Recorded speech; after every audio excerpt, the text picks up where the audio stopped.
Hello అండి, శ్రోతలకు నమస్కారం. పోల్కంపల్లి శాంతాదేవి గారు రచించిన నౌకాగమనం నవల 2వ భాగానికి స్వాగతం అండి. చదువుతున్నది లక్ష్మి. ఈ నవల చిన్న నవలండి, 6 భాగాల్లో అయిపోవచ్చు. ఇక కథలోకి వెళ్తామండి. పూర్తిగా తెల్లవారకుండానే లేచింది బామ, నవోత్సాహంతో కొత్త కాపురం తీర్చిదిద్దుకోవడానికి. కాలేజీ చదువు చదివిన యువతి అయినా నలుగురున్న మధ్యతరగతి కుటుంబంలో పెరిగి వచ్చింది కనుక తీరైన సంసారిక పద్ధతులు అలవడ్డాయి ఆమెకు. వీధి గుమ్మం మెట్లు కడిగి పసుపు ముగ్గు పిండి ముగ్గు వేసి లోపలికి వచ్చి సామాను విప్పి తీసి నీటుగా గూళ్ళల్లో చెక్కల మీద సర్దింది.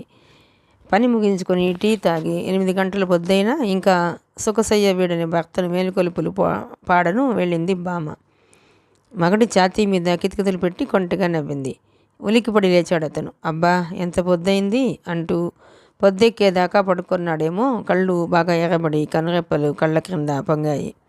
ముఖం కడుకు వచ్చి బామ అందించిన టీ చప్పరిస్తూ ప్రశంసగా, గుడ్, చాలా బాగా సర్దేశావు. ఈ మాత్రపు దానికి ఓ పెద్ద మనిషి వెనక రాకపోతే ఏమైంది? అందులోనూ మీ అత్తాకొడళ్ల మధ్య పొత్తు బెణికితే నిష్ఠూరమైపోయేవాడిని నేనే కదా అన్నాడు జగన్మోహన్.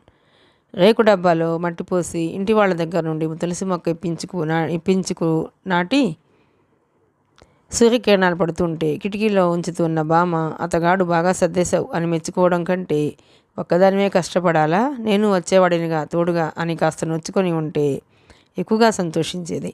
భార్యాభర్తల సహజీవనంలో పురుషుడు భోగి కావడం, స్త్రీ సేవిక కావడం సనాతన ధర్మాలకు పాతివ్రత్యానికి నిర్వచనమే మారిపోయిన ఈ నవీన నాగరిక యుగంలోని యువతి హర్షించదు, అభిలషించదు.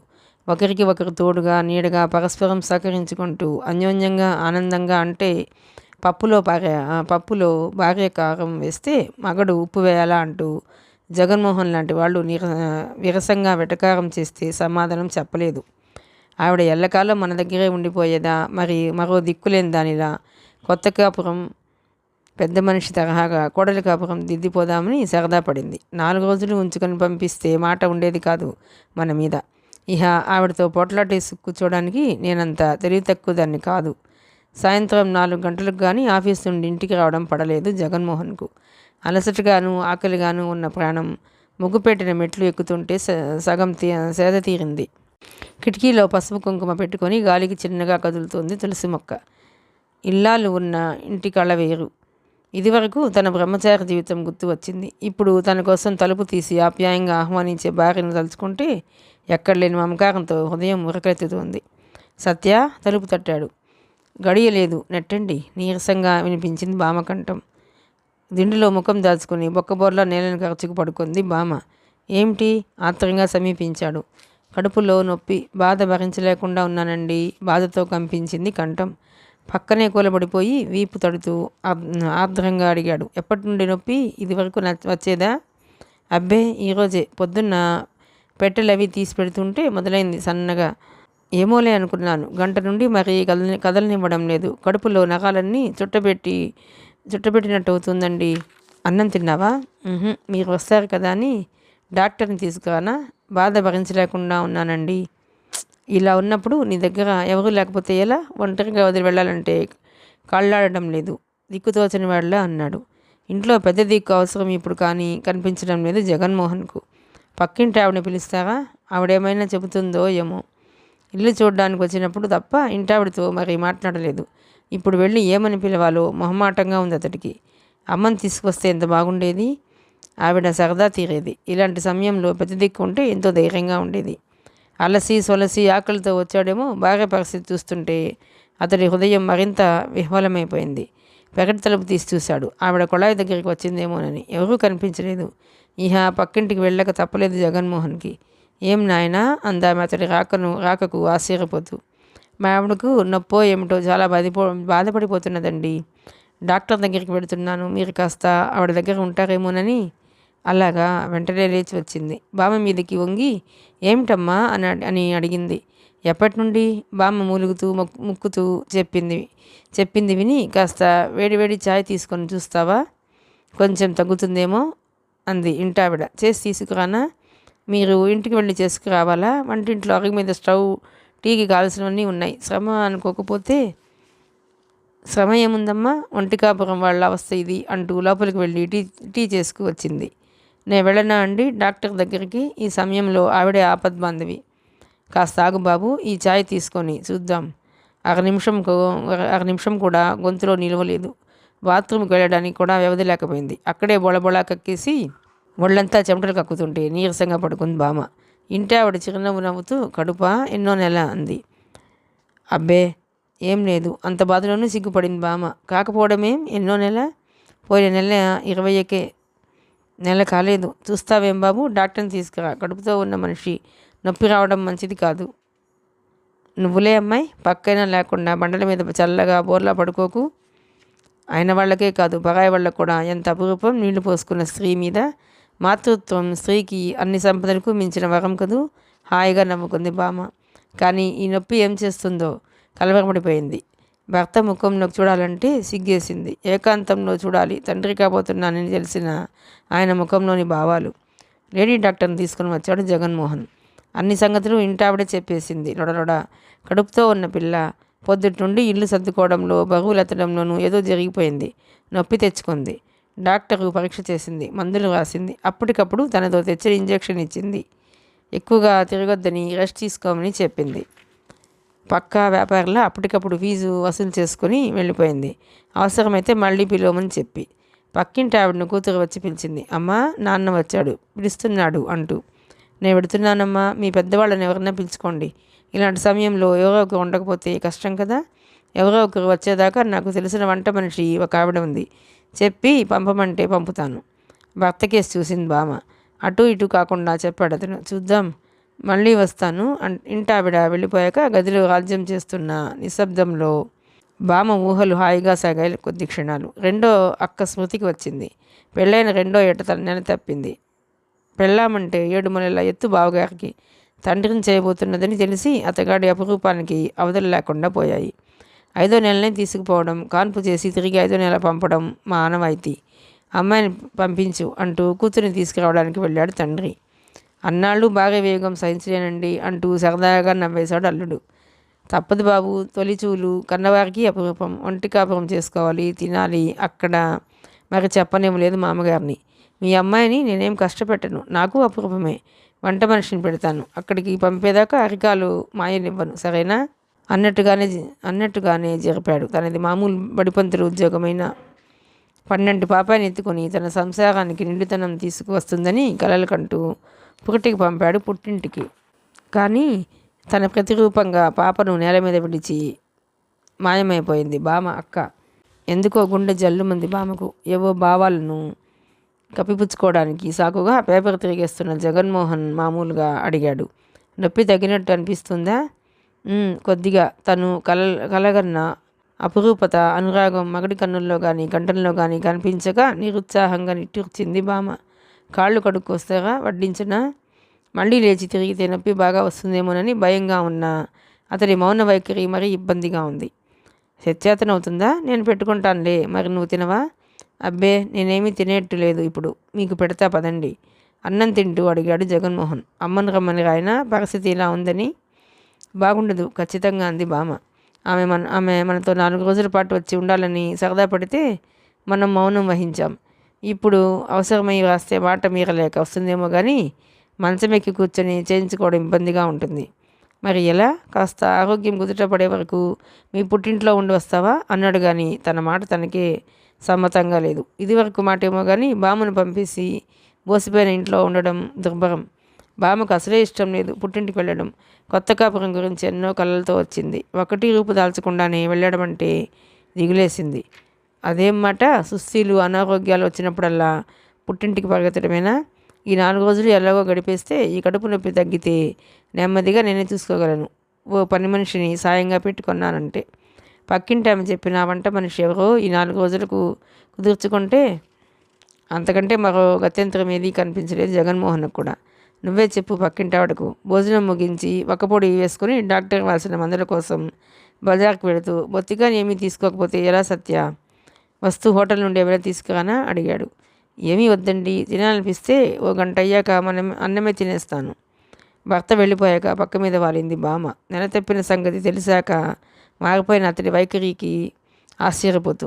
భర్త బొత్తిగా విసురుడు కాదు. భార్య అంటే ప్రేమ లేదని కాదు. కానీ చిన్నక్క దాంపత్యం స్ఫురణకు వస్తే మాత్రం సూర్యుడి ముందు దివిటీలా వెలవెలపోతుంది తన దాంపత్యం. అప్పటికి బామది చిన్న వయసేనేమో అక్క బావలకు దాపరికం ఉండేది కాదు ఆమె ఎదుట. అలా తిరిగొద్దాం రా బావా అంటూ బావా మరదలు పిలిచినా బయటే ముందోయ్ ఇంట్లో అంటూ నవ్వేసేవాడు. సినిమాకైనా షికారుకైనా భార్య లేకుండా వెళ్ళడం అంటే చాలా కష్టపడిపోయేవాడు పాపం. భార్య అంటే అతని కన్నుల్లో కదనాడే అనురాగ దీప్తి ఇప్పటికీ బామకు గుర్తే. అంత గాఢంగా ఆరాధించే హృదయం అందరికీ ఉండదు. అలాంటి పురుషుణ్ణి పొందడం ఎంతటి అదృష్టవతికో తపనగా అనుకుంది బామ. స్త్రీని ఆరాధించడం తమ పురుషాధిక్యానికి లోకువగా భావించే మగవాడి పాలిటి పడడం దురదృష్టం కాదు ఆడదానికి. తనలో నిండిపోయిన ఊహల బరువు ఉద్వేగం కొద్దిగా తొణికితే గాని నిద్రపట్టని బామ భర్త ఎద్ద మీద సున్నితంగా తడుతూ గోముగా అడిగింది, మీకు బాబు కావాలా పాప కావాలా? ఎవరో ఒకరు మనం కావాలనుకున్నట్టుగా అవుతుందా? కొద్దిగా నవ్వాడు జగన్మోహన్. కానీ ఇంత తొందరగా ఇలా అవుతుందని అనుకోలేదు సత్య. మన పెళ్ళై రెండేళ్ళైనా నిండలేదు. అప్పుడే నువ్వేమైనా అనుకో, నాకు సంతోషంగా లేదు. తీర్చుకోవాల్సిన సరదాలు ఎన్నో ఉన్నాయి. అప్పుడే బంధాలా? అందుకే నిన్ను తీసుకెళ్ళి హెల్త్ విజిటర్తో కలుద్దామనుకున్నాను. కనీసం 2 ఏళ్ల పాటైనా మనం హాయిగా ఉండాలని. అప్పుడే చేజారిపోయింది. బంధం అనుకుంటే జీవితానికి వివాహం కూడా బంధమే. ఇందువల్ల తీరని సరదాలేమిటో నాకు బోధపడడం లేదు. పిల్లల కోసం తప్పించిపోతున్నట్టున్నావే. దేవుడిస్తున్నాడని సంతోషంగా అందుకుంటున్నానే కానీ తప్పించిపోవడానికి ఇప్పుడే వయసు దాటిపోతుందనా? అయినా అభ్యంతరం ఏముంది? చదువు పాడవుతుందనా? ఉద్యోగానికి ఇబ్బందనా? నాలాంటి గృహిణికి పిల్లలతో మంచి కాలక్షేపం కాదు. అది సరే కానీ ఇహ హాయిగా ఊపిరి తీసుకోవడం కుదరదు. ఏటా కుటుంబం పెరిగిపోతుంటే ఖర్చులు అవసరాలు ఎప్పటికప్పుడు సృష్టి అవుతుంటే మహాసాగర మధ్యంలో పడి ఒడ్డుకు ఈదినంత పని అవుతుంది. మరీ మధ్యతరగతి జీతగాడి జీవితం అధ్వాన్నం. మీదంతా చోద్యం. విపరీతంగా ఊహించుకొని అనవసరంగా కష్టపెట్టుకుంటున్నారు మనసును. పిల్లల్ని కనడం వల్ల అంత బాధ ఉంటే ప్రతి మనిషి సంతానం కోసం అలా తప్పించిపోరు. పైకి తేలిగ్గా తీసివేసిన బామ్మ మగడి వింత మనస్తత్వానికి బాధతో నిట్టూర్చింది.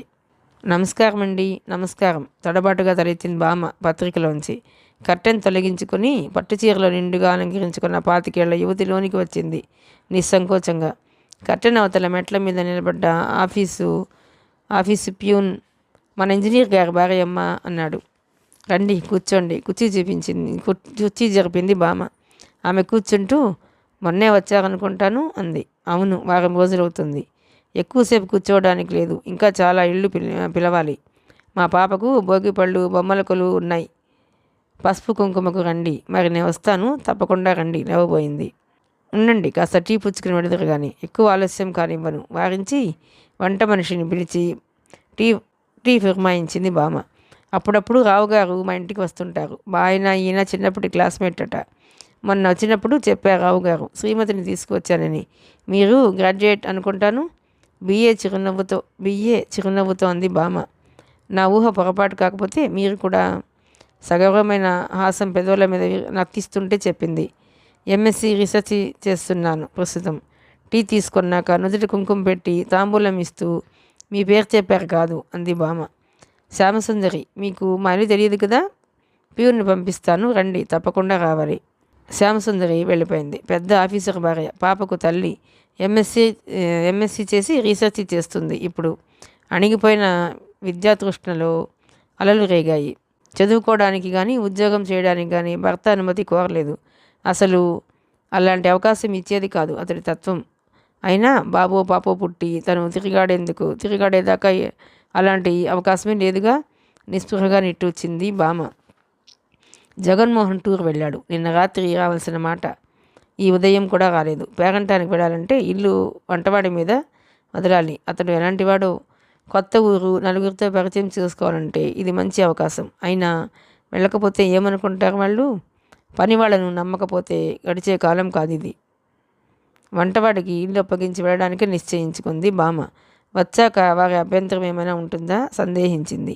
పేరంటం పీల్చారు, పెడుతుంది. షికారుకో సినిమాకో కాదు కదా, సమాధానపరుచుకుంది. పెళ్లినాటి పట్టు చీరలో నిండుగా తయారైంది బామ్మ. ఇందాక శ్యామసుందర్తో వచ్చిన ప్యూన్ వచ్చాడు. వస్తారా అమ్మా?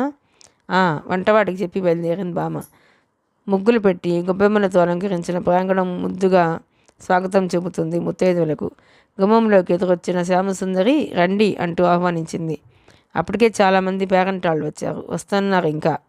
రకరకాల అలంకరణలో అందాన్ని వెదజల్లుతున్న ఎంతోమంది ముత్తైదులు, చదువుకున్నవారు, అంతగా చదువుకొని వారు, నగల గురించి, చీరల గురించి, ఏవో సాంసారికమైన ఇబ్బందుల గురించి కబుర్లు సాగిపోతున్నాయి.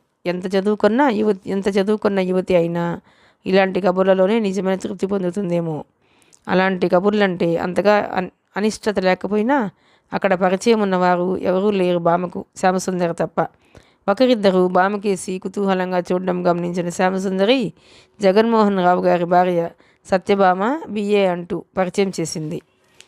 గ్రాడ్యుయేట్ ఆడంబరమేదీ లేని భామ బిఏ అని అనగానే అట్టహాసం మొలకపోస్తున్న కొందరు యువతులు సర్దుక్కుచున్నారు. అంతగా అందరినీ పట్టించుకోకపోయినా ఒకరిద్దరితో పరిచయం పెరిగింది భామకు. ఒకరిళ్ళకొకరిని ఆహ్వానించుకున్నారు. మానవ జాతి సంఘజీవనంలో ఎవరికి వారే గిరిగీచుకుని ఉండడంలో ప్రయోజనం లేదు సరికదా, నష్టం మాత్రం ఉంటుంది. అందుకే నలుగురిలో కలిసి తిరగడం అంటే సరదా పడుతుంది భామ. పసుపు కుంకుమ తీసుకుని అందరూ వెళ్ళిపోయాక కూడా భామను కాసేపు కూర్చోబెట్టుకుంది శ్యామసుందరి. కాసేపు కూర్చోండి. ఏం ఇంట్లో పిల్లలు ఏడుస్తారని బెంగ, భర్తగారు దండిస్తారని భయమా అంటూ. కాసేపు జరిగిన ఇష్టాగోష్ఠి సంభాషణలో మీరు చదువు సాగిస్తే మంచిది అన్న అభిప్రాయం వ్యక్తపరిచింది శ్యామసుందరి. ఆయన ఒప్పుకోరనుకుంటాను అంది భామ. అయినా నాకు ఇప్పుడు 2వ నెల. ఇప్పట్లో ఆ మాట తలపెట్టే అవకాశం లేదు. మీలో విద్యాతృష్ణ ఉన్నప్పుడు ఒకరి అభ్యంతరాలు లెక్క పెట్టనవసరం లేదు. ఎన్ని కష్టాలు పడైనా తీర్చుకోవాలి. పోతే మీ కోరికలో అసంగతం లేనప్పుడు ఆయన అభ్యంతరంలో అర్థం లేదు. పోతే గృహిణిగా మీ విధులు విస్మరించడం మాత్రం కూడదు. అన్ని విధాలా ఆయన అవసరాలు చూస్తూ మన విజ్ఞానం వృద్ధి చేసుకుంటూ ఉంటే కూడా ఆయనకి అభ్యంతరం ఉన్నదంటే ఇంకా ఆడదాని అధోగతిలో ఉంచాలన్న తాపత్రయం వ్యక్తమవుతుంది. కానీ మీ ఆయన అలాంటి వారు కారనుకుంటాను. కోరి చదువుకున్న భార్యను చేసుకున్నారాయే. నిజమే, బయట గర్వంగా చెప్పుకోవడానికే కానీ సంసారంలో నా తెలివితేటలు భరించే హృదయత్వం మాత్రం లేదు నవ్వేసింది భామ. అభ్యుదయ పదంలో స్త్రీ పయనించినట్టుగా పురుషుడు పయనించలేదు. ఇంకా ఛాందసపు భావాలకు స్వస్తి చెప్పలేకపోతున్నాను. అభ్యుదయ పదంలో స్త్రీ పయనించినట్టుగా పురుషుడు పయనించడం లేదు. ఇంకా ఛాందసపు భావాలకు స్వస్తి చెప్పలేకపోతున్నాడు. బండికి కట్టిన జోడెద్దులు సమంగా పయనిస్తే పేచీ లేదు కానీ ఒకటి ఎగలాగడం ఒకటి దిగలాగడం సాగితే ఎంత కష్టమో తెలుసా? నవ్వుతూ ప్రశ్నించింది భామ. అలాంటప్పుడు పరిష్కారం చెప్పండి. వెనక్కి లాగే జోడిని వదిలి ఒంటరిగా నడవడమైనా మేలు. కాకపోతే తనకు సరి అయిన జోడిని ఎన్నుకొని సాగడం మేలు. చాలా నిర్లక్ష్యంగా తేలిగ్గా చెప్పింది శ్యామసుందరి. అయితే విడాకులు మీరు సర్వసాధారణమైన విషయంగా సమర్థిస్తారన్నమాట. కానీ మన హిందూ ధర్మంలాగే ఉందా? ఎన్ని మార్పులు చేర్పులు రాలేదు. భార్యాభర్తల్లో ఒకరి అభివృద్ధిని ఒకరు నిరోధిస్తున్నప్పుడు, ఒకరి సుఖాన్ని ఒకరు నిరసిస్తున్నప్పుడు హిందూ ధర్మం పేరుతో కలిసి ఉండి జీవితాలను నరకం చేసుకొనడం కంటే విడిపోయి ఎవరి బాటలో వాళ్ళు నడవడం సుఖం కాదు. సంసారం కోసం కొన్ని కోరికలను సుఖాలను వదులుకోవచ్చు, కానీ ఆత్మాభిమానాన్ని న్యూనతపరిచే పురుషాధిక్యాన్ని నేను కూడా సమర్థించను. పోతే మీరు చెప్పినంత సులభం సుఖం కాదు విడాకులు. కొన్నాళ్ళు కలిసి ఉన్న అనుబంధం, అందువల్ల కలిగిన పిల్లలు ఉన్నప్పుడు పురుషుడి మాటేమో కానీ స్త్రీ ఎక్కువగా కష్టపడుతుంది విడిపోయి బ్రతకడంలో. దానికేం కానీ మీ ఇల్లు చూద్దాం రండి. భామ లేచింది. వెనక ముందు అంతా చూసి చిన్నదైన పొందిగ్గా ఉంది. చక్కగా మొక్కలు వేసుకోవచ్చు. అక్కడ మాకు బాగా ఇరకాటం అయిపోయిందండి ఇల్లు. 4 పూల మొక్కలు పెట్టుకుందామంటే స్థలం లేదు అంది. అద్దె ఎంత ఇస్తున్నారు చెప్పింది భామ. ఈ పక్కనే ఒక ఇల్లు ఖాళీగా ఉంది. 5 రూపాయలు ఎక్కువే అయినా మీకు నచ్చుతుంది అనుకుంటాను. చూస్తారా? వాళ్లకు ట్రాన్స్ఫర్ వెళ్ళిపోతూ తాళం చెవి ఇచ్చిపోయారు. మాకు ఎవరికైనా అద్దెకి ఇమ్మని. ఇంటి ముందు వెనుక కావలసిన చెట్లు పెట్టుకోవచ్చు. చూద్దాం. డ్రాయర్ సొరుగులోంచి తాళం చెవి తీసుకొని పదండి అంది శ్యామసుందరి. ఇల్లు చూసింది బామ్మ. గదులు ఎక్కువగా లేవు కానీ వసతిగా ఉంది. కొళాయికి, బాత్రూమ్కు, లెట్రిన్కు ఎవరి పొత్తూ లేదు. కరెంట్ ఛార్జీ, కొళాయి ఛార్జీ అన్నీ కలుపుకొని అద్దె 55 అవుతుంది. అయినా పర్వాలేదు, 4 కూరపాదులు పెట్టుకున్నామంటే అద్దెకు కలిసి వస్తుంది. సంతృప్తి పడింది బామ్మ. ఇదివరకే ఇంటి వాళ్లకు 1 నెల అడ్వాన్స్ ముట్టింది. అది వదులుకొని కూడా ఈ 4-5 రోజుల్లో ఇల్లు మారుస్తామని గట్టిగా చెప్పింది బామ్మ. ఎంతసేపు అయింది వచ్చి? బామ్మ పేరంట నుండి తిరిగి వచ్చేటప్పటికే జగన్మోహన్ వచ్చాడు. పేపర్ చూసుకుంటున్నాడు. అరగంట అవుతుంది. భర్త ముఖంలో వ్యక్తమవుతున్న నిరసన భావాన్ని గుర్తించిన బామ్మ మౌనంగా లోపలికి వెళ్ళిపోయింది. ఆరిపివేసిన పొయ్యి ముందు కూర్చుని మౌనజపం చేస్తున్నాడు వంటవాడు. ఆయన ఏమైనా తీసుకున్నారా భూషణం? లేదు. టీ తీసుకుంటారా అన్నాను. అక్కర్లేదన్నారు. మీరు ఇంజనీర్ గారింటికి వెళ్ళారని చెప్పాడు భూషణం. గుడ్డలు మార్చుకుని టీ తీసుకుపోయి ఇచ్చింది బామ్మ. మౌనంగా అందుకున్నాడు జగన్మోహన్. తను ఓ పత్రిక తీసుకొని చూస్తూ కూర్చుందే కానీ అతని మౌనం దుర్భరంగా తోచింది బామ్మకు. నిన్నే వస్తానన్నారు, రాలేదెందుకని? పండగ పూట ఊళ్ళో లేకుండా? ఏవో కారణాలు చెప్పాడు. ముఖమంతా చిట్లించుకొని అన్నాడు. డాక్టరు ఎక్కువగా తిరగొద్దని చెబితే నువ్వు చేసిందేమిటి? వెళ్ళకపోతే ఏమయ్యేది? ఆరోగ్యం బాగుండలేదని చెబితే సరిపోయేది కాదు? 4 అడుగులు వేస్తే వచ్చే ఇంటికి పేరంటం పిలిస్తే వెళ్ళలేనంత అనారోగ్యంతో ఉన్నానా? చిరాగ్గా అంది బామ్మ. నీకే తెలుసు, కడుపులో నొప్పిని ఆర్భాటం చేస్తే హడలు చస్తూ డాక్టర్ కోసం పరిగెత్తే వెదవును నేనున్నాను. అయినా వంట మనిషి మీద ఇల్లు వదిలేసి వెడితే ఏమన్నట్టు? అమ్మగారిని చీవాట్లు వేస్తుంటే వింటూనే ఉన్నాడు నాగభూషణం. పనివాడు దొంగ అయితే వాడికి బతుకు తెరువు ఉండదు బాబు అన్నాడు నొచ్చుకుంటూ. మీ ఇంట్లో దొరికింది చిక్కించుకొని పారిపోతానే అనుకోండి. పట్టుబడితే తద్దినం కావడం అటుంచి మరో చోట పని దొరుకుతుందా? రెక్కలి నమ్ముకొని బతుకుతున్న వాడిని దొంగ సొమ్ము వద్దు బాబు. నీ సంగతి కాదు, ప్రపంచం అలా ఉంది. ఎవరినీ నమ్మే కాలం కాదు ఇది. ఎగిరిపడ్డాడు జగన్మోహన్. ఈ నెలలో నీ మందులకు డాక్టర్ ఫీజుకు ఎంత ఖర్చు అయిపోయిందో తెలుసా? పైగా ఈ వంట మనిషి ఖర్చు కూడా ఒకటి. డబ్బు నెలలా ఖర్చు పెట్టేస్తుంటే నువ్వు ఆరోగ్యాన్ని నిర్లక్ష్యం చేసి తిరిగి వస్తానంటే ఏమన్నమాట? ఏమనడానికి నోరు రాలేదు బామ్మకు. సున్నితమైన మందలింపు కాదు, కటువుగా ఉంది వ్యవహారం. తన ఆరోగ్య విషయంలో ఆందోళన కంటే తను లేని సమయంలో వంటవాడి మీద ఇల్లు వదిలేసి వెళ్ళానన్న ఆక్షేపణ ఎక్కువగా ఉంది అతడి కోపంలో. మరొకటి కూడా ఉందేమో. తన ఊరి నుండి వచ్చేసరికి తయారుగా తన కోసం ఎదురు చూస్తూ కూర్చోలేదన్న బాధ. సంసారం అన్నాక అన్నీ అనుకున్న ఖర్చులే ఉండవు. అనుకోని అవసరాలు ఎన్నెన్నో వస్తుంటాయి. సహనంతో సర్దుకుపోవాలి కానీ ఇలా తన్నుకోవడంలో అర్థం లేదు. అయినా ఈ నెలలో వచ్చిన ఖర్చు అతడి జీతానికి బరువైంది కాదు. డబ్బుకి ఇంతగా గింజుకుంటున్నాడని తెలిస్తే అతడు ఇప్పించే ట్రీట్మెంట్కు తను చస్తే ఒప్పుకునేది కాదు. బామ్మ అభిమానం దెబ్బతిన్నది. పైగా వంట మనిషి ఖర్చు అంటూ ఎగురుతున్నాడు. ఇలా వంట మనిషిని కుదిర్చింది నువ్వు తిరిగ్గా షికారు కొట్టడానిక అన్న వెటకారం కూడా ఉందేమో ఆయన గారి ఆగ్రహంలో.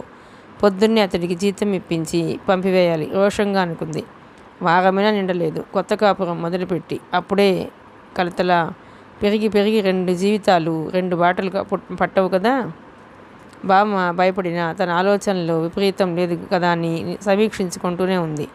భర్త ప్రవర్తన పట్ల తన దృక్పథం మూర్ఖంగా అహంకారపూరితంగా లేదు కదా అని తర్కించుకుంటూనే ఉంది. కానీ ఉదయం వంటవాడిని బామ్మ పంపించాల్సిన అవసరం లేకపోయింది. జీతం లెక్కగట్టి ఇచ్చేసి భూషణాన్ని పంపివేశాడు జగన్మోహన్. ఆ పని తన వల్ల జరిగితే తృప్తిగా ఉండేది బామ్మకు. భర్త చేయడం వల్ల అవమానకరంగా తోచింది ఆమెకు. పండగ పుట్టింట్లో గడపకపోయినా ఉన్న చోటైనా చేతనైనంత మట్టుకు చేసుకుందామనుకుంటే మనసు పాడైపోయింది. తూచి పెట్టాలి ఖర్చు. ఈ సంవత్సరంలో 2-3 అవుతున్నాం. డబ్బు కాస్త వెనక వేయకపోతే లాభం లేదు. నువ్వు నాతో సహకరించాలి, మరోలా అనుకోకు. ఏం? అతడి సమర్థింపుకు ఒళ్ళు మండింది బామ్మకు. రాత్రి భర్త ప్రవర్తన అంత నిష్ఠూరంగా లేకపోతే వంటవాడు లేకపోయినా పర్వాలేదు. అతడికి తలంటి పోసి పండగ గొప్పగా జరుపుకునేది. ఇప్పుడు చేయాలంటే ఒంట్లో ఏమిటో నిస్సత్తు ఆవరించింది. స్నానం చేసి మామూలుగా వంటకు పెట్టింది బామ్మ. ఏమీ జరిగినట్టు నవ్వుతూ వంటగదిలోకి వచ్చాడు జగన్మోహన్. పండగ స్పెషల్ ఏమిటి? నేను సాయం రానా? మందస్వరాన అంది బామ్మ. అక్కర్లేదు, నాకు చేతనైనంత మట్టుకు చేసి పెట్టగలను. ఇదిగో కోపం వచ్చినట్టుంది వంటవాడిని పంపివేసినందుకు. సరసంగా బామ్మ భుజం మీద చెయ్యేసి అనునయింపుగా అన్నాడు. నాతో సహకరించమన్నది నేను ఒక్కడిని సుఖపడిపోవడానికి కాదు కదా. మన భవిష్యత్తును మన పిల్లల భవిష్యత్తును దృష్టిలో ఉంచుకొని అనవసరమైన ఖర్చులు తగ్గించేద్దామన్నాను. నువ్వు అపార్థం చేసుకుంటే ఎలా? అపార్థం చేసుకోలేదు, సక్రమంగానే అర్థం చేసుకున్నాను. అందుకే మామూలు పప్పన్నంతో రోజు గడిపేస్తే సరిపోదు. పండగ స్పెషల్ అనేప్పటికీ అదో ఖర్చు మళ్ళీ. నువ్వు ఇలా వెటకరిస్తే బాగుండదు విసుగ్గా లేచిపోయాడు. పండగ రోజు చిన్నపుచ్చుకోవాలంటే బామకి మనస్కరించడం లేదు. భర్త మీద కోపంతో మానేస్తే మనసుకు కొరతగా ఉండిపోతుంది. సాధ్యమైనంత మట్టుకు సర్దుకుపోవడమే సాంసారిక లక్షణం. తృప్తిగా భోజనం ముగించి తాంబూల చరవణం చేస్తూ పేపర్ తిరిగేస్తూ ముందు గదిలో కూర్చున్నాడు జగన్మోహన్. వంటగిన్నెలు అవి సర్దేసి వచ్చింది బామ. రాత్రి ఓ చక్కని ఇల్లు చూసి వచ్చాను అంటూ. ఎక్కడా? చెప్పింది. అద్దె 5-6 రూపాయలు ఎక్కువే అయినా పర్వాలేదు. 4 కూరపాదలు వేసుకున్నామంటే నాకు కాలక్షేపం, ఇంటికి అందం, కూరగాయల ఖర్చు తగ్గుతుంది. మంచి ఇల్లు చూసి తను ఘనకార్యం చేసినట్టు చెప్పింది గర్వంగా. ఇప్పుడు దీనికేమైంది? మళ్ళీ ఇక్కడికి అక్కడికి సామాను మోత, అనవసరమైన ప్రయాస, అనిష్టత వ్యక్తపరిచాడు జగన్మోహన్. బొత్తిగా ఇరకాటం. వచ్చేది వేసవి, చల్లగాలి లేక ఉక్కిరి బిక్కిరి కావాల్సిందే. ఏదో 4 రోజుల కాలక్షేపానికి 12 ఇళ్ళు మారడం దేనికి? ఎప్పుడు ట్రాన్స్ఫర్ వెళ్ళిపోయేది తెలియదు. విసుగుపడింది బామ. మనం ఎప్పుడు చచ్చేది కూడా తెలియదు. అలాగని ఏం వద్దనుకుంటున్నాం? సరే, 1 నెల అడ్వాన్స్ ముట్టిపోయింది కదా అని వీళ్లకు. ఈ నెలంతా ఉండి వచ్చే నెలలో చూద్దాం. ఈ 4-5 రోజుల్లో వచ్చేస్తామని చెప్పాను వాళ్లకు. మన కోసం 1 నెల ఖాళీగా ఉంచుతారా? నాతో ఆలోచించకుండానే మాట ఇచ్చేసావా? మా వాళ్ళని అడిగి చెప్తానంటే అప్పుడే ఇల్లు ఎగిరిపోయేదా? ఎగిరిపోతుందని కాదు, మరీ నాదింత అస్వతంత్రమైన బతుకని తెలియక ఉక్రోషంగా ముఖం తిప్పుకుంది బామ. గంభీరంగా అన్నాడు జగన్మోహన్. నీ మాట కాదంటే నువ్వెంత బాధపడతావు? నువ్వు ఒక్క మాట నన్ను అడగకుండా ఆ ఇంట్లోకి వస్తామని చెప్పామంటే నాకు అంత బాధగా ఉండదు. సామాను ప్యాక్ చేస్తున్నప్పుడు బామ వాడుతున్న మందులు చూసి షాక్ తిన్నట్టు అయ్యాడు జగన్మోహన్. మందులు వేసుకోవటం లేదు? ముఖం తిప్పుకుంది బామ. ఏం? రోషానికి తక్కువ లేదు, మండిపడ్డాడు. ఎన్ని రూపాయలు ఖర్చు అయిపోయాయి ఈ మందులకు?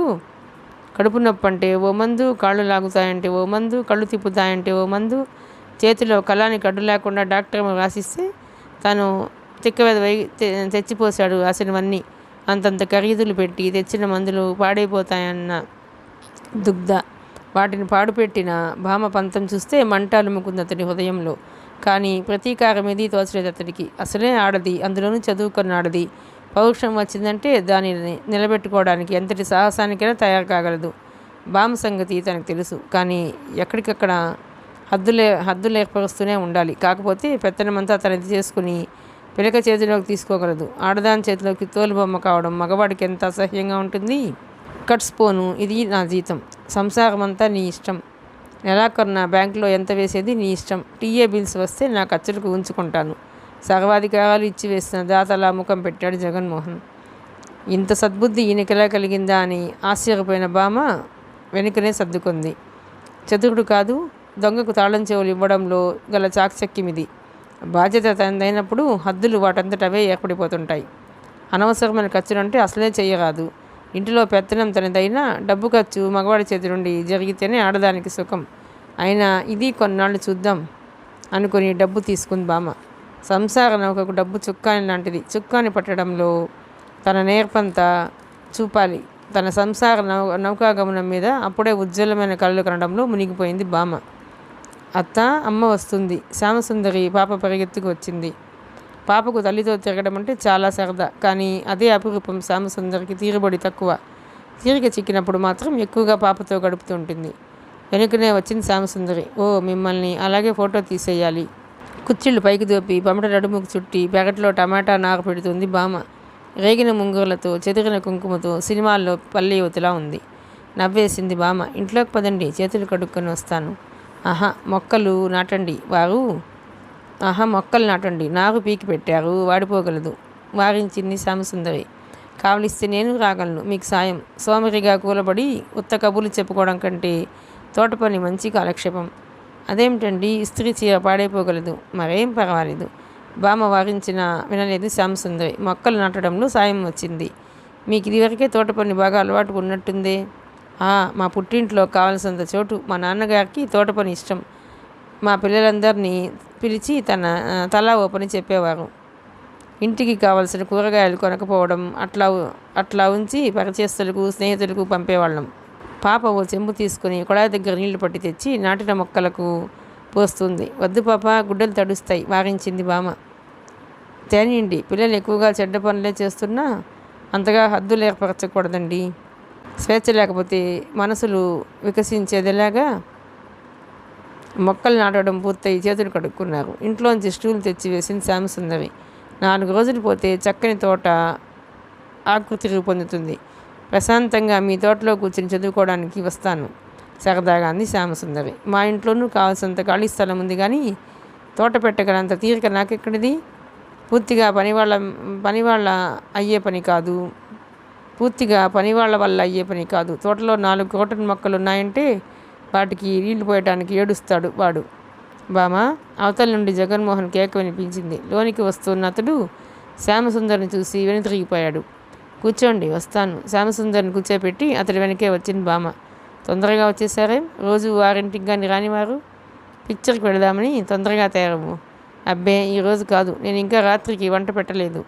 అందులోనూ శ్యామసుందరి గారు వచ్చారు. ఆవిడ్ని తొందరగా పంపేసి తయారుగా ఈరోజు వెళ్ళి తీరాలి. బాగుంది మీ వరస. మేము సినిమాకి వెళ్ళాలి, మీరు దయచేయండి అని చెప్పనా? శ్రీవారు సినిమా ప్రోగ్రాం వేశారని చెప్పు, ఆవిడే వెళ్ళిపోతుంది. ఈవేళ కాదు, రేపు పెడదాం.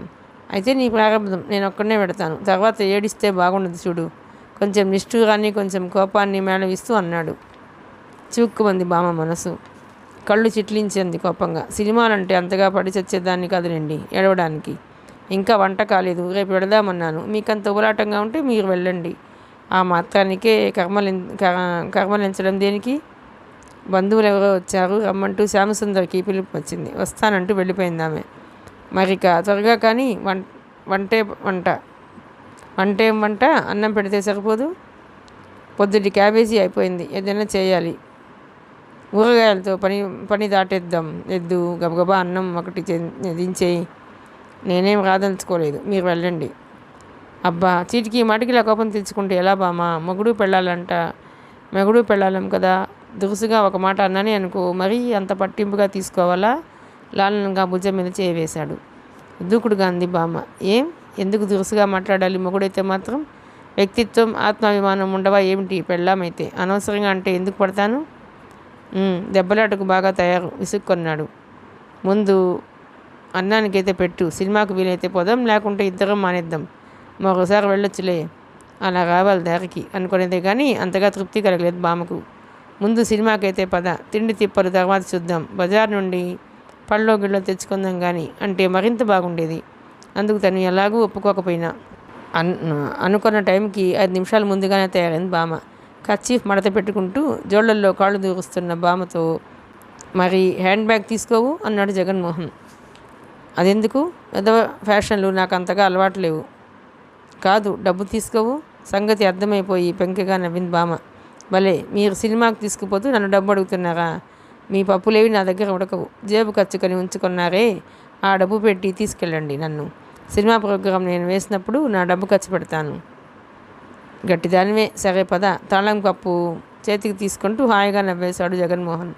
జీతం తెచ్చి భార్య చేతిలో పెట్టి తను పొరపాటు పనేమీ చేయలేదని తెలిసి వస్తుంది అతడికి. అమ్మా, పుస్తకాల పార్సెల్ వచ్చింది పిలిచాడు పోస్ట్ మ్యాన్. చీటీ మీద సంతకం చేసి ఎంఎస్కో పుస్తకాల పార్సెల్ అందుకుంది బామ్మ. ఏమిటది? ఆశ్చర్యంగా అడిగాడు జగన్మోహన్. ఎంఎస్కో పాకెట్ బుక్స్కి చందా కట్టాను. మరి నాకు చెప్పలేదే? మరిచానేమో. కవర్లోంచి పుస్తకాలు తీసి చూస్తూ పరధ్యానంగా జవాబిచ్చింది. మరీ నీకు పుస్తకాలు పిచ్చి ఎక్కువ అవుతుంది బామ్మ. అనవసరంగా డబ్బు తగలేయడం కాక మరేముంది? ఒకసారి చదివి అవతల పారేసే పుస్తకాలకు. నువ్వు కావాలంటే మా ఫ్రెండ్ ఎంఎస్కో నుండి పుస్తకాలు తెప్పిస్తుంటాడు, అడిగి తెచ్చేవాడిని కదా. చిన్నగా మందలించాడు. ఇంట్లో చిన్న గ్రంథాలయం ఏర్పాటు చేసుకోవాలని నాకు చిన్నప్పటి నుండి సరదా అండి. మా పుట్టింట్లో సాగలేదది. అంతా చిన్న పిల్లలు, జాగ్రత్త తెలియని పెద్దలు. నాకు తెలియకుండానే పుస్తకాలు పట్టుకెళ్ళి ఎవరికో ఇచ్చేవాళ్ళు. వాళ్ళ వెనకబడి తెప్పించుకునేటప్పటికీ అటు ఇటు 10-12 పేజీల దాకా చిరిగిపోయి మధ్య కాగితాలతో చేతికి వచ్చేది. అందువల్ల అక్కడ నా అభిలాష తీరలేదు. ఇక్కడ నా ఇల్లు, నా స్వతంత్రం. అయినా చదువుకోవడానికి ఒకరి పుస్తకాలు అడిగి తెచ్చుకోవాలంటే అసహ్యంగా ఉంటుందండి. అన్ని పుస్తకాలు పత్రికలు కొనలేకపోయినా మనకు అందుబాటులో ఉన్నంత వరకు కొనిపెడదాం. 2-3 వార మాసపత్రికలకు, ఒక దినపత్రికకు కూడా చందా కట్టింది బామ్మ. అప్పుడు ఇలాగే అభ్యంతరం తెలిపాడు జగన్మోహన్. వార్తలకు, కాలక్షేపానికి రేడియో ఉంది కదా, అంతగా కావాలంటే పక్కింట్లో తెప్పిస్తారు కదా, తెప్పించుకోరాదా అని. చదవాలన్న జిజ్ఞాస మీకు లేదు, నాకుంది. నా అభిరుచి మీకు పనికి మానిందిగా కనబడితే కనబడవచ్చు కానీ ఈ ఖర్చులకు మాత్రం అభ్యంతరం చెప్పకండి దయచేసి అంది బామ. అయినా అనకుండా ఊరుకోలేడు జగన్మోహన్. అనవసరమైన ఖర్చు అంటూ గొణుగుతూనే ఉంటాడు. దొడ్లో కాసిన వంకాయలు మాతీరావు ఇంటికి పంపావా? పచ్చిమిరపకాయలు కొంటున్నాం కదా, చేతి నుండి పైసలు తగలకుండా వంకాయలు వేయలేకపోయావా? కూరల వాళ్లకు ఈ ముసలి మనిషికి 10 రూపాయలు ఇచ్చి కుదుర్చుకున్నావా? ఆ ముసలి పీనుకు పనేం చేతనవుతుంది? దాన్ని చూస్తేనే అసహ్యంగా ఉంది. పక్కింటి వాళ్ళ పని మనిషి కుదురుతుందేమో అడగలేకపోయావా? అతడి మాటలు కొన్ని జుగుప్సాకరంగా ఉన్నా సరదాగానే తీసుకుంటుంది బామ. ఎర్రగా పడుచుదనం పరవళ్ళు తొక్కుతూ కంటికి నిండుగా ఉంటుంది కదూ, అది కొంటగా నవ్వేస్తుంది. సరసులే, నాకు తెలియదు. కంగారు పడిపోతాడు. అబ్బే, అలాంటి ఉద్దేశం కాదు. ఇంటికి ఎవరైనా వచ్చినా చూడడానికి ఏం బాగుంటుంది ఆ ముసలి మగం. ఆయన పని మనిషి దేనికి చెప్పు? అన్నమో గిన్నెమో మిగిలితే చేతిలో వేసామంటే ప్యూన్ చేసిపోతాడు కదా. చెప్పిన పని. ఆ స్టీల్ గిన్నె పొయ్యి మీద పెడతావేం? పాడైపోదు. రోజు తినే తిండే కదా, అన్నం మిగులుతుంది ఎందుకు? మిగలకుండా పోయరాదు. బియ్యం మార్కెట్లో బియ్యం ధర ఎంతుందో తెలుసు కదా. ఇలా ప్రతి పని మీద పర్యవేక్షణ జరుపుతూ పోరాడుతుంటే ఎంత కష్టంగా అసహ్యంగా ఉంటుంది ఆడదానికి. భర్త జీతం తెచ్చి చేతిలో పెట్టినా సుఖం లేకుండా ఉంది బామకు. ప్రతి ఖర్చుకి వివరం కావాలి అతడికి. మరునాడు ఫస్ట్ జీతం చేతికి వస్తుందనగా కొంత డబ్బు భర్త చేతికి ఇచ్చింది బామ. రేపు బ్యాంకులో వేసిరండి. నోట్లు లెక్కపెట్టి అప్రసన్నంగా అన్నాడు జగన్మోహన్. తక్కువే మరి కొత్త సంసారం కదా, ఎన్నో సామాన్లు కొనాలి. టిఫిన్ బాక్స్ కొనాలి, ఫ్లాస్క్ కొనాలి, సోఫా సెట్ కొనాలి, కెమెరా కొనాలి, ఇంకా చాలా కొనాలి. వాటి కోసం కొంత డబ్బు తీసి మిగతాది మీకు ఇచ్చాను. తన సంసారం గురించి సుందర స్వప్నాలు ఎన్నో ఉన్నాయి బామకు. వాటిని నిజం చేసుకోవడానికి ఎంత పొదుపుగానైనా ఉంటుంది బామ. జగన్మోహన్ గారు వంటగదిలో ఉన్న బామ చెవులు రెక్కించి వింది ఆ కంఠాన్ని. పరిచితమైన కంఠంలాగే ఉంది. వెంటనే మనిషి స్ఫురించడం లేదు. తలుపు తడుతూ మళ్ళీ వినిపించింది ఆ కేక పై స్థాయిలో. ఎవరు? వెళ్ళి తలుపు తీసింది బామ. ఎదురుగా కనిపించిన వ్యక్తిని చూసి గతుక్కుమంది. బాగున్నావా బావా? జగన్మోహన్ రావు లేడా? బాగున్నావా బామ? జగన్మోహన్ రావు లేడా? లేరు, బయటకు వెళ్ళారు. లోపలికి రా బావా. లోపలికి వచ్చి కూర్చున్నాడు రాఘవేంద్రరావు. పాప బాగుందా? అంతా కులాసే కదా. అవును కానీ సంగతులు చెప్పు. సంగతులు ఏమున్నాయి? పాప బాగుంది. ఎంఈడి ట్రైనింగ్కి వచ్చాను ఇక్కడికి. మొన్న మధ్య మీ చిన్నన్నయ్య కలిశాడు. మీరు ఇక్కడున్నారని చెప్పాడు. ఇవాళ ఆదివారం కదా, చూసిపోదామని వచ్చాను. 5-6 సంవత్సరాలు అయిపోయింది అతన్ని చూసి. చిన్నక్క పోయాక పాపను తీసుకొని వెళ్ళిపోయిన అతడిని మళ్ళీ చూడలేదు. పాపను 1-2 సార్లు బామ తండ్రి వెళ్ళి చూసి వచ్చాడు. దూరపు బంధుత్వమేమో అతడి సంగతులు ఎక్కువగా తెలిసేవి కావు. పూర్తిగా బంధమే తెగిపోయినట్టయింది. ఇన్నాళ్ళకు అనుకోకుండా కనిపించిన అతడిని పరిశీలనగా చూసింది బామ. అప్పటికీ ఇప్పటికీ కూడా అంతగా మార్పేమీ కనిపించలేదు అతడిలో. 30 ఏళ్ళలో ఉన్న నిండైన విగ్రహం.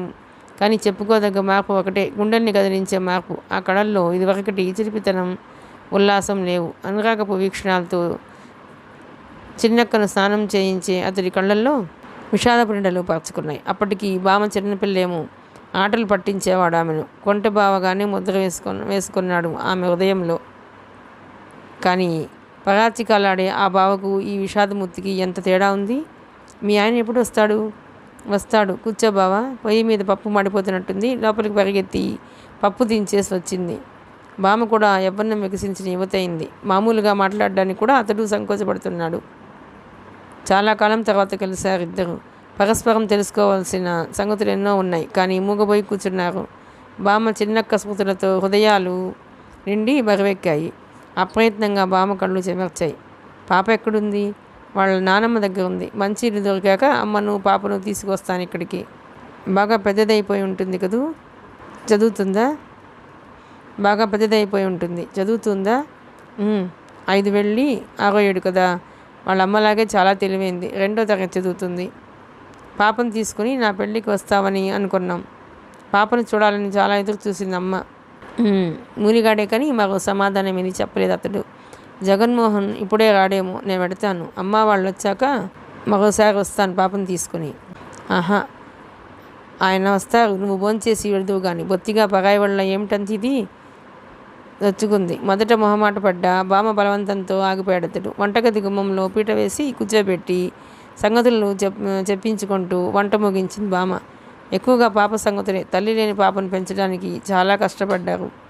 పాపను దక్కించుకోవడానికి చాలా డబ్బు ఖర్చు పెట్టారు. ఇప్పుడు పాప ఆరోగ్యానికి లోటు లేదు. కుటుంబంలో తల్లి పరిచిపోయిన విషాదపు నీడలను వెలుగు రేఖలా పారద్రోలుతుంది పాప తన ఆటపాటలతో, తెలివితేటలతో. నాకు మిగిలిన ఆనందం పాప ఒక్కటే సత్య అన్నాడు అతను ఆర్ద్రంగా. సానుభూతిపూర్వకంగా అంది బామ్మ. నువ్వు మళ్ళీ పెళ్లి చేసుకుంటే బాగుండేదేమో బావా. పేలవంగా నవ్వాడు. పాప ఆలోచనే రానివ్వదు నా మనసులోకి. మధ్యాహ్నం 1 అయినా జగన్మోహన్ రాలేదు. సంకటంలో పడిపోయింది బామ్మ. భోజనం పెడతానని ఉంచుకొని బావను ఆకలికి చంపేట్టు అయిపోయింది. పోనీ భోజనానికి లేపుదామా అంటే మగడు వస్తాడేమోనని సందిగ్ధం. నువ్వు లే బావా, ఆయన వచ్చాక ఆయన నేను తింటాం. వచ్చేప్పుడు హోటల్లో టిఫిన్ చేసి వచ్చాను. ఆకలి కావడం లేదు. అతడు కానీ 2 గంటలైంది. బలవంతం చేసి బావకు భోజనం పెట్టేసింది బామ్మ. అతడు భోజనం ముగించి చెయ్యి కడుక్కుంటుంటే అవతల జోళ్ల చప్పుడు వినిపించింది. అపరిచిత ఇద్దరు ఇబ్బంది పడకుండా భర్తకు బావగారిని పరిచయం చేసింది. మీకోసం చూసి ఇప్పుడే బావను భోజనానికి లేపాను నచ్చుకుంటూ అంది. పర్వాలేదు దానికేం అన్నాడు జగన్మోహన్. స్నేహితులు ఇంట్లో ఆడుకుంటూ కూర్చుంటే ఆలస్యం అయిపోయింది. గుడ్డలు మార్చి అక్కడే కూర్చోబోయాడు. మీరు ముందు భోజనం చేసి రండి, పొద్దు తిరిగిపోయింది. సత్య కూడా భోజనం చేయలేదు. తర్వాత మాట్లాడుకుందాం ఆత్మీయంగా మాట్లాడాడు రాఘవేంద్ర. భర్తకు వడ్డించి తను వడ్డించుకుని కూర్చుంది బామ్మ. పప్పు ఇలా ఉందేమిటి, మాడు వాసన వస్తుంది. బావ వచ్చాడు అప్పుడే. మాట్లాడుతూ మర్చిపోయి వచ్చి చూసేటప్పటికి అడుగంటిపోయింది. అప్రసన్నంగా గంభీరంగా దీర్ఘంగా ఉన్న అతని మూలకు కళ్ళు మూసుకుని అమాయకంగా నడిచేవాడికి రాయి తగిలి ఎగిరిపడ్డట్టు అనిపించింది బామ్మకు. బావతో తనకున్న అనుబంధం ఈయనకు పూర్తిగా అపరిచితం. హఠాత్తుగా చూస్తున్నాడు కాబట్టి అపార్థానికి తావిస్తున్నాడేమో. భోజనం ముగించి తను ఇచ్చిన ఒక్కపొడి నోట్లో వేసుకుని సరదాగా తోడెల్లుడితో మాట్లాడుతున్న భర్తను చూసి ఆశ్చర్యపోయింది బామ్మ. ఏమో నేనే అపార్థం చేసుకున్నానేమో ఆయన్ని అనుకుంది. కానీ బావగారు వెళ్ళిపోయేప్పుడు ఎవరో స్నేహితుడింట్లో దిగి హోటల్లో తిని ఉండడం దేనికి? పాప వాళ్ళని తీసుకువచ్చేదాకా ఇక్కడికి వచ్చేయరాదా అని మర్యాదగా అనడానికి సాహసం చాలేదు. ఆయన ఏమంటారు? అసలే కొంచెం పైత్య వికారపు మనిషి. తన భార్య పరాయ పురుషుడితో సన్నిహితంగా అందులో అపవిత్రతకు స్థానం లేదని మనస్సాక్షి చెప్పినా మెనగడం చూసి సహించే పురుషుడు అరుదు జంకింది. అసలంతగా కలవని మనసులు ఆ ఇద్దరివి. ఏం చేస్తే ఏం విడ్డూరం ముంచుకు వస్తుందనన్న జంకు ఎప్పటికప్పుడు పట్టి నిలువునా ఉంటుంది. స్వేచ్ఛగా పరిగెత్తాలనుకునే బామ్మ భావాల్ని. ఆ రోజంతా ముభావంగానే ఉన్నాడు జగన్మోహన్. మిగతా కథ 3వ భాగంలోనండి. ప్లీజ్ అండి, ఈ నవల కనుక మీకు నచ్చినట్లయితే లైక్ చేయండి, షేర్ చేయండి, సబ్స్క్రైబ్ చేయండి.